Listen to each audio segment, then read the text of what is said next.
With thousands of exoplanets in the bag, the game has moved on to characterizing those exoplanets. From the Doppler method, we get the mass and the distance of the planet from the star. From the transit method, we get the size of the exoplanet. Going beyond this requires exquisitely detailed observations that have only so far been possible in a handful of cases. Spectroscopy is a critical tool in this work.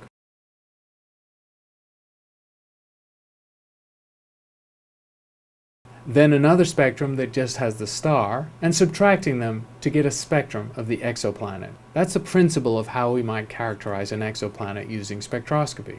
In practice, this method has only been used for a handful of targets. It requires the extraordinary stability of the space environment, and so has been done by the Hubble Space Telescope, but actually only for Jovian planets, not for terrestrial exoplanets. It works like this. As the planet passes in front of the star, light from the star is blocked by the planet, but some of that light filters through the atmosphere of the giant planet and comes to us. The spectrum of a star has absorption lines imprinted from the cooler outer layers of the star, and those absorption lines give the spectral elements and the chemical composition of the star, typically hydrogen and helium, but also potassium, sodium, and other heavy elements in trace quantities. When we're just observing the star, we get the stellar absorption spectrum. When the exoplanet is in front of the star, some of the star's light is filtered through the atmosphere of the exoplanet and extra absorption is imprinted by that atmosphere.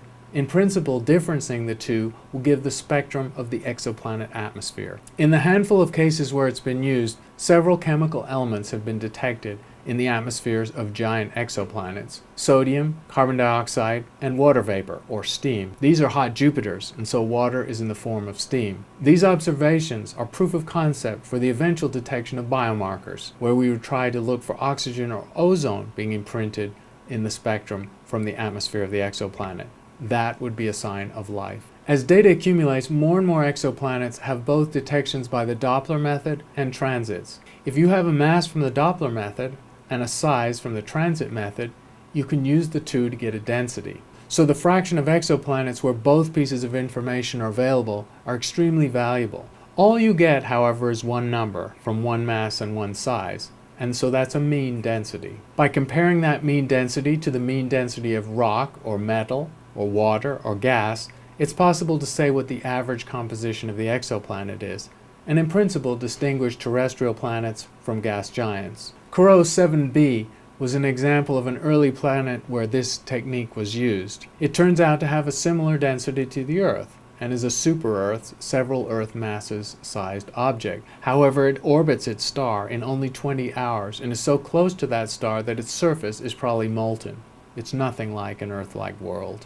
Another Earth-like planet found in the last few years has a size just under 3 times the size of the Earth and a mass about 6 times the mass of the Earth. Its mean density of 1.8 grams per cubic centimeter implies the planet may be composed primarily of water, which has a density of 1 gram per cubic centimeter. This is exciting, the possible detection of a water world. This planet is relatively nearby, only 40 light years away.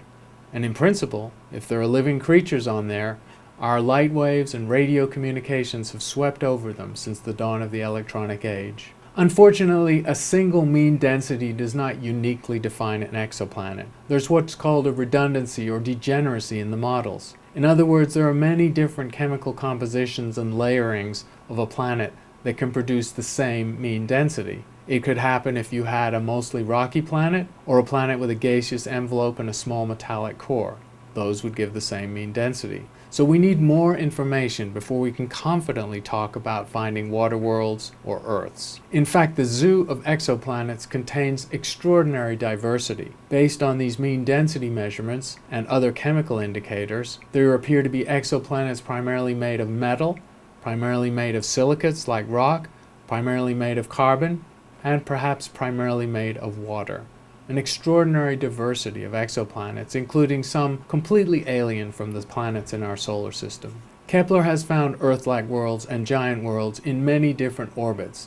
Most of these orbits, like the early exoplanet discoveries, are very close to their parent stars, so the equilibrium temperatures on the rocky planets found by Kepler so far are extremely hot. These are not typically habitable worlds. Characterizing an exoplanet goes beyond the simple discovery and the measurement of a mass or a size. It either involves combining information, such as from the Doppler and transit method, to give a mean density and some sense of what the planet might be made of, or, with much more difficulty, attaining a transmission spectrum of the atmosphere of the exoplanet. This is a proof of concept for the detection of biomarkers, the way we might actually find life on another world.